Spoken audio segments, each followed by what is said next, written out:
Hello साथियों, welcome back to our YouTube channel UCL classes. Guys कैसे हैं? I hope आप बहुत अच्छे होंगे और बेहतरीन तरीके से इंग्लिश सीख रहे हैं।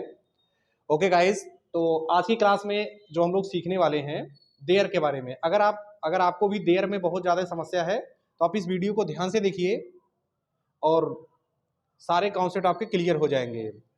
चलिए देयर के बारे में सीखते हैं। आप पेन रजिस्टर लेकर रेडी हो जाइए। देखिए, आप वीडियो को पूरा ध्यान से देखिए और एक एक बात को ध्यान से समझिए तो आपको देयर की सारी बातें क्लियर हो जाएंगी। गाइस आते हैं बोर्ड पे और ध्यान से देखिए। रेडी? तो आप तैयार हैं? तो चलिए फिर सीखते हैं। हम लोग सीखेंगे देयर मक के बारे में। देयर क्या है? देयर एक इंट्रोडक्टरी सब्जेक्ट होता है। ये क्या होता है? देयर सिर्फ सेंटेंस में सब्जेक्ट को इंट्रोड्यूस कराता है। ठीक है, सेंटेंस को इंट्रोड्यूस कराता है। तो देयर जो होता है सेंटेंस में किसी अनिश्चित व्यक्ति वस्तु की स्थिति अस्तित्व मौजूदगी को दर्शाता है। और आपको हम एक टेक्निक बताते हैं देयर को कैसे पहचाने, कैसे सेंटेंस में जल्दी यूज करें। तो जब भी किसी सेंटेंस में नंबर की बात होती है, संख्या की बात होती है, तो ऐसे सेंटेंस को देयर से शुरू करते हैं। और ये तो पहली ट्रिक हो गई। दूसरी बात आप जान लीजिए कि इसको बनाने के लिए बहुत ही सिंपल, जैसे आपने पिछली क्लास में इट के बारे में सीखा था, सेम वैसे देयर का भी है। अगर सेंटेंस आपका प्रेजेंट में है तो उसमें आपको क्या यूज करना है? इज और आर का यूज करना है।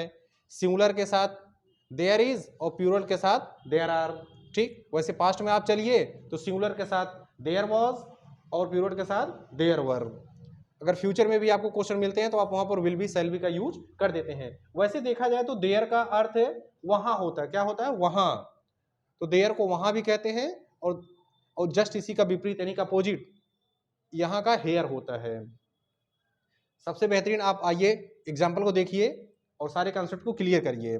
जैसे आपने एक सेंटेंस बोला, एक राजा था। देखो इसमें नंबर आ रहा है, कितने राजा था? एक राजा था। तो आप सेंटेंस को स्पीक करेंगे। आप कैसे स्पीक करने वाले हैं? तो आप इसको बोलेंगे देयर वॉज ए किंग। क्या बोलने वाले हैं? There was a king.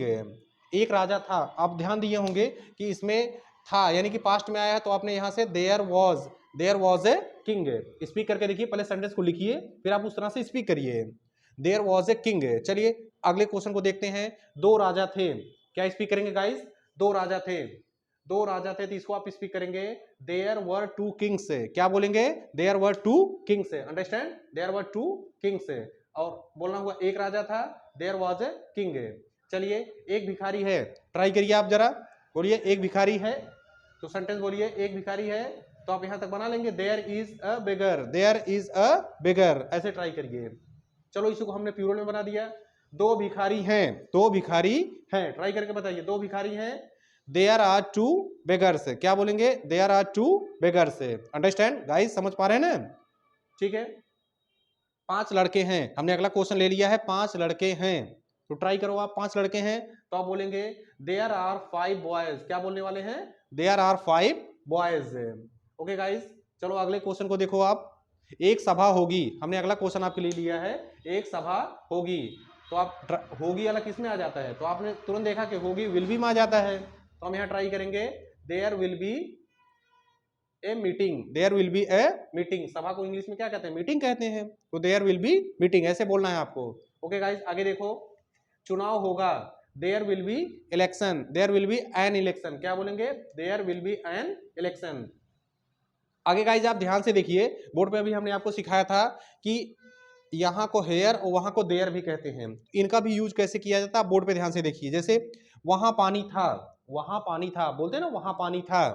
तो बोलेंगे देयर वॉज वाटर देयर। ये जो लास्ट में, ये जो शुरू में देयर आया है ये तो सेंटेंस को बनाने के लिए, लेकिन लास्ट में जो देयर आया है इसका मतलब वहां होता है। वहां पानी था, देयर वॉज वाटर।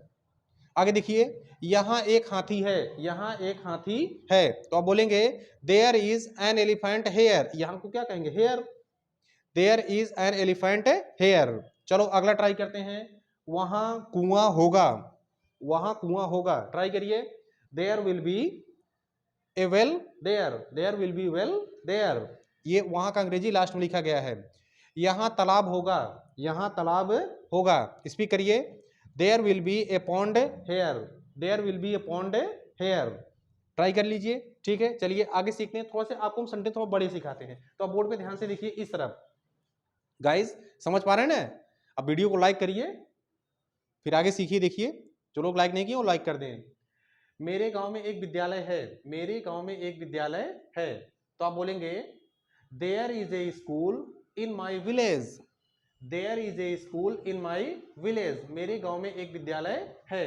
कैसे बना? सबसे पहले प्रेजेंट में है तो देयर इज क्या है? एक विद्यालय। देयर इज ए स्कूल कहाँ है? मेरे गांव में। इन माई विलेज तो बोलेंगे there is a school in my village. ऐसे अगले क्वेश्चन की तरफ देखते हैं। हमने क्वेश्चन लिया है देश में अनेक समस्याएं थी, देश में अनेक समस्याएं थी। गाइस देखिए ध्यान से, बताइए देयर वर मेनी प्रॉब्लम्स थी तो पास्ट में गया ना, there were many problems in the country, there were many problems in the country. चलो गाइस आगे देख लेते हैं। मेरे घर के सामने एक बगीचा है, मेरे घर के सामने एक बगीचा है। चलो पहले आप ट्राई करके बताओ। तो आप कहेंगे there is a garden in front of my house, there is a garden in front of my house है।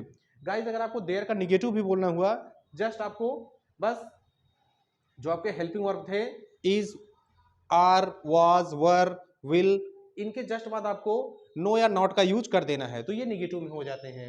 जैसे पानी नहीं है, बहुत बार आप बोलते हैं पानी नहीं है, तो आप बोलेंगे there is no water, there is no water. Okay guys. पेड़ पर चिड़िया नहीं थी, पास्ट में हमने लिया है there were not bird on the tree, there was not a bird on the tree, ये सिंगुलर में है इसीलिए हमने यहाँ पर वाज का यूज किया है। आगे देखिए बगीचे में बंदर नहीं होगा, तो आप बोलेंगे there will not be monkey in the garden, there will not be monkey in the garden. Okay guys, आपने लास्ट तक पूरा वीडियो देखा और इस चीज को सीखे, बहुत अच्छा। अब आप लास्ट में जाते जाते वीडियो को लाइक करिए और उन लोगों को शेयर करिए जो लोग इंग्लिश सीखना चाहते हैं, तो ज़्यादा से ज़्यादा आप इस वीडियो को शेयर करिए। Okay guys, thank you.